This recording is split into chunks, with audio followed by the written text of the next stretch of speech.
Калі б цяпер быў 37-й, мяне расстралялі б. За тое, што песціла зычнае і спявала галоснае, нараджала не новыя ячэйкі грамадства, а вершы.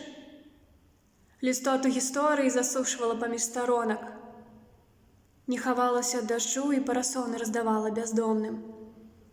Любіла сяброў, а не ідэю любові і сяброўства. Перакрочвала смела адмежавальныя лініі. Не маршыравала, але назірала хаду натоўпу, рыфмуючы з цягнікамі. Была вышэйшая ростам і бачыла гады наперад. За тое, што не маўчала, што сэрца маё тахкала гучна. Калі б цяпер быў 37-й, мяне расстралялі б. Гэтаксама як вас. Ні за што.